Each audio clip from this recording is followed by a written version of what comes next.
कहते हैं कि तारीफ सुनना किसको पसंद नहीं आता। अगर मियाँ अपनी बीवी की तारीफ करे तो बात और भी बन जाती है। शादी समारोह चल रहा था। मियाँ अपनी बीवी से कहता है कि तुम आज बहुत सुंदर लग रही हो, खूबसूरत लग रही हो। बीवी खुश हो जाती है। खुश होने के बाद कहती है क्या काम है। तभी वो कहता है कि मेरा एक दोस्त है, वो तुम्हारा इंतजार कर रहा है, जाकर तुम उससे कुछ बातें कर लो। उसकी बीवी दोस्त के पास जाती है। दोस्त के पास जाने के बाद बातचीत करती है और कुछ देर बाद वो कहता है कि चलो सोने का वक्त हो चला है, अब साथ सोते हैं। जैसे ही वो महिला ये बात सुनती है उसके पैरों तले जमीन खिसक जाती है। गुस्से में तमतमाती हुई अपने पति के पास आती है, आकर कहती है कि तुम्हारा दोस्त मुझसे बदतमीजी कर रहा है। वो पूछता है कि क्या बदतमीजी कर रहा है। वो कहता है कि तुम मेरे साथ सोने के लिए चलो। तो पति कहता है कि क्या बुराई है इसमें, ये वीआईपी हाउसिंग सोसाइटी है, यहाँ पर सब इस तरह की आम बातें हैं। तुम जाकर मेरे दोस्त के साथ सो जाओ और मैं उसकी बीवी के साथ सो जाऊंगा।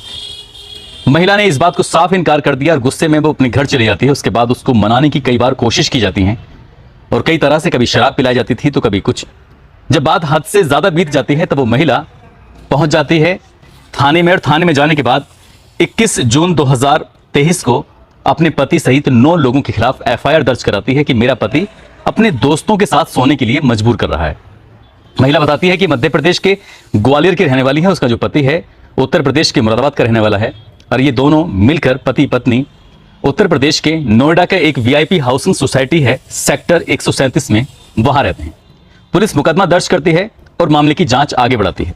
ये महिला जितनी होशियार थी, समझदार थी, आज की कहानी जो मैं आपको सुनाने जा रहा हूं उस कहानी में वो महिला इतनी समझदार नहीं होती, होशियार नहीं होती, क्योंकि वो महिला ऐसा घिनौना काम उसके साथ होता है जिसकी उसने भी और जहां तक ये बात पहुंचती है उन लोगों ने कल्पना भी नहीं की थी।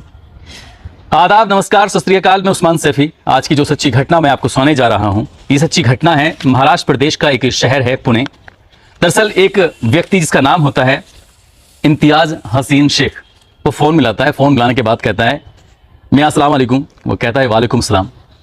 मियाँ आज अपनी बीवी को भेज दो, उनसे बात करनी है, मुलाकात करनी है। तो जैसे ही मियाँ ये बात सुनता है मियाँ को गुस्सा आ जाता है। वो कहता है कि इस तरह की बदतमीजी मत किया करो, अगर तुम ऐसे ही बदतमीजी करोगे तो सही नहीं होगा। वो बार बार फोन करता था, जब बात नहीं मानी जाती थी तो वो गालियां देनी शुरू कर दिया करता था, कभी उसको, कभी उसकी माँ को, उसकी बहन को। वो इम्तियाज हसीन शेख जब ज्यादा ही बदतमीजी पे उतारू हो गया तब कहता है कि मियाँ अब आप हमारी बात नहीं मानेंगे तो इसके भुक्तभोगी आप खुद होंगे, देख लेना। मियाँ कहता है कि कोई दिक्कत नहीं है, जो भी होगा मैं देख लूंगा। बस इतना कहना था। उसके बाद कुछ ऐसा होता है कि जिसकी उसने खुद ने कल्पना नहीं की थी। दरअसल मियाँ की जो बीवी थी उसका एक वीडियो होता है और सोशल मीडिया पर वायरल हो जाता है। जब वो मीडिया पर वायरल होता है तो रिश्तेदार उस वीडियो को उस मियाँ की बीवी को जाकर दिखाते हैं, कहते हैं कि ये तुम्हारी बीवी दिखाई देती है, ऐसा लगता है जैसे तुम्हारी बीवी हो। मियाँ ये बात सुनने के बाद घबरा जाता है, परेशान हो जाता है, जैसे कि उसकी दुनिया पूरी तरह से उजड़ चुकी हो। अपनी बीवी को जाकर जी पूरी कहानी बताता है कि अब क्या करना चाहिए। तब मियाँ और बीवी ने मिलकर एक फैसला लिया कि हमें अब थाने जाना चाहिए। दरअसल थाना जो होता है वो पुणे शहर का एक हड़पसर थाना है। वहां जाते हैं और जाने के बाद इंस्पेक्टर रविंद्र शैलाके से जाकर मुलाकात करते हैं और बातचीत करते हैं। जो कहानी सुनाई जाती है उस कहानी को सुनने के बाद इंस्पेक्टर के भी रोंगटे खड़े हो जाते हैं। सोचने पर मजबूर हो जाता है कि इस दुनिया में कैसे कैसे दरिंदर रहते हैं, क्या वाकई उनके अंदर इंसानियत नहीं है। जो महिला कहानी बताती है तो कहती है कि उसके पति ने इस इम्तियाज हसीन शेख से 40,000 रुपये उधार लिए थे और जिस दिन 40,000 रुपये उधार लिए थे तो ये कह के दिए थे कि तुम्हें इसके ब्याज देने की कोई भी जरूरत नहीं है, तुमसे ब्याज मांगा नहीं जाएगा, जब तुम्हारे पास पैसे हों तो दे देना और तुमसे ज्यादा तगादा भी नहीं किया जाएगा। दरअसल मियाँ के पास मजबूरी ही नहीं थी, बहुत ज्यादा मजबूरी होने की वजह से उसने 40,000 रुपये कर्ज लिया था और कर्ज लेने के बाद वो सीधा अपने काम में लग जाता है, लेकिन काम उसका चलता ही नहीं है और वो पैसे जो लगाए थे अपने काम में, बिजनेस में, वो पैसे भी मारे जाते हैं। अब ये हसीन शेख लगातार फोन करता है मियाँ को कि मुझे मेरे पैसे वापस दे दो। जब पैसे की मांग करता था, डिमांड करता था तो कहता था कि मेरे पास अभी पैसे नहीं हैं, बाद में दे दूंगा। और बाद में देते देते इस तरह से बात कहते कहते वक्त आगे गुजर जाता है और जब वक्त आगे गुजर जाता है तब ये हसीन शेख इस बात पर गुस्सा भी होता था और भयंकर भयंकर गंदी गंदी गालियां देता था। उसे कहता था कि तुम पैसे नहीं दोगे तो मैं तुम्हें जेल भिजवा दूंगा, बहुत सारी की बातें करता था। लेकिन फरवरी 2023 का एक ऐसा महीना आता है जो इनकी जिंदगी का सबसे भयानक, सबसे खौफनाक दिन होता है। मियाँ और उसकी बीवी दोनों साथ होते हैं। तभी हसीन शेख का फोन पहुंचता है। वो कहता है कि मियाँ मुझे तुम सबसे बहुत जरूरी बात करनी है। वो कहता है कि ठीक है, बात कर लेंगे। और बात करने के लिए वो एक सरकारी क्वार्टर होते हैं, सरकारी कॉलोनी होती है, उसी जगह पर दोनों को बुला लिया जाता है। बीवी की मजबूरी थी क्योंकि मियाँ के वो साथ थी। जब उसके साथ पहुंचते हैं तो वहां जाने के बाद बातचीत का सिलसिला शुरू होता है, बात हाथापाई तक की नौबत आ जाती है। हसीन शेख जब उसकी बीवी को देखता है तो बीवी बेइंतहा खूबसूरत होती है। उसकी बीवी की खूबसूरती को देखकर वो कहता है कि ठीक है, वो सारे के सारे पैसे खत्म हो जाएंगे, ना मुझे ब्याज चाहिए ना मुझे मूल चाहिए, बस अपनी बीवी को मेरे पास थोड़ी देर के लिए भेज दो। जब ये इस तरह की बात करता है तो पूरी तरह से कन्वेंस कर लेता है और वो बीवी देखती रह जाती है, समझ नहीं पाती। जब उसकी बीवी ऐतराज करती है, पति भी ऐतराज करता है, तो वो कुछ दबंगई का सहारा लेता है। महिला की उम्र लगभग 30 साल के आसपास होती है और उस हसीन शेख की उम्र होती है 47 साल के आसपास। पति सामने बैठा हुआ देखता रहता है, कुछ कह भी नहीं पाता, और वो दबंग व्यक्ति जो साहूकार होता है, हसीन शेख होता है, उसकी बीवी के तन से एक एक कपड़े अलग करने के बाद उसके साथ वो उसी घटना स्थल पर पति के सामने ही पत्नी का रेप करता है। जब तक उसका मन नहीं भर जाता तब तक वो उसके साथ ऐसे उसके शरीर से खेलता रहता है, और खेलते खेलते जब वक्त गुजर जाता है तो बीवी अपने मियाँ के साथ चली जाती है, रोती हुई बिलखती हुई। जब ये घटनाक्रम को अंजाम दिया जा रहा था तब वो रोते हुए गिड़गिड़ाते हुए लगातार अपने पति से भी और उस साहूकार से भी रहम की अपील कर रही थी, भीख मांग रही थी।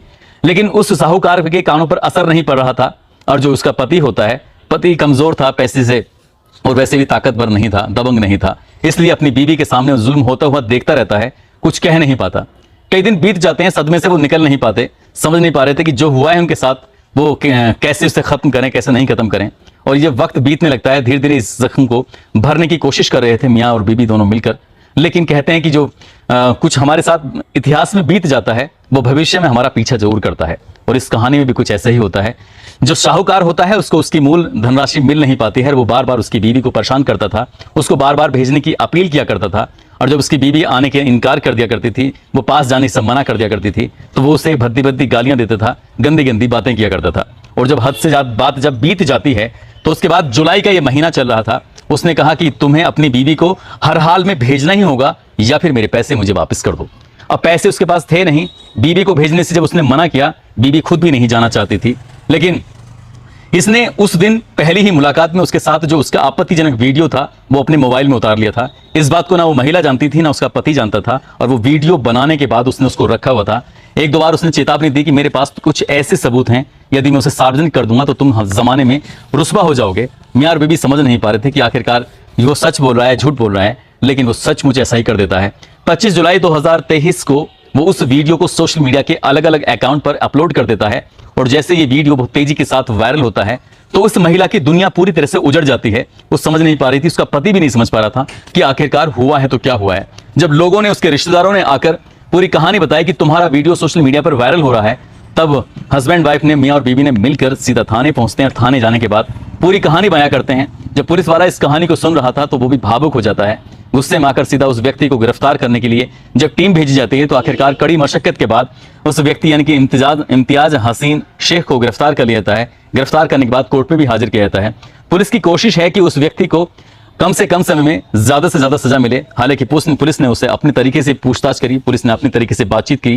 कहते हैं कि पुलिस जब गुस्से में आती है तो आदमी के किसी अपराधी की अच्छे से सिकाई करती है, पिटाई करती है। इसमें भी ऐसे पता चलता है कि जो पुलिस बहुत गुस्से में थी, उसकी बीवी के साथ जो ऐसा हुआ। यही कहानी जब सोशल मीडिया के माध्यम से लोगों को पता चल रहा था तो लोगों को यकीन नहीं हो रहा था कि इस दौर में इंसानों की संख्या कम और हैवानों की संख्या लगातार बढ़ती चली जा रही है। महज 40,000 रुपए के लिए उसने उसकी बीवी का गलत इस्तेमाल किया। उसके साथ वो बार बार रेप करने की कोशिश कर रहा था, पहले ही वो रेप कर चुका था। काश की जो पहली कहानी जो मैंने आपको सुनाई थी नोएडा वाली, उस कहानी में उस महिला ने वक्त के रहते ही अपने पति के खिलाफ और पति के दोस्तों के खिलाफ कुल मिलाकर 9 लोगों के खिलाफ मुकदमा दर्ज कराया, उन्हें गिरफ्तार कराया। उनके खिलाफ जांच चल रही है और जांच में ये जो साबित होगा कि उसकी बीवी के साथ वो स्वैपिंग वाला मामला था या नहीं था, उसकी बीवी को सोने के लिए मजबूर किया जाता था नहीं किया जाता था, ये जांच का विषय है। लेकिन क्राइम होने से पहले ही क्राइम रुक गया। इस कहानी में भी कुछ ऐसा ही होना चाहिए था। ये महिला अगर साहूकार का विरोध कर देती और पुरजोर तरीके से विरोध करती, उसका पति विरोध करता, तो कभी भी उसकी महिला का रेप नहीं होता, उसके साथ ऐसी घटना नहीं होती। लेकिन कहते हैं कि इंसान अगर अपने आप में कमजोर है तो कोई भी व्यक्ति उसका फायदा उठा लेता है। इस कहानी में भी ऐसे ही होता है।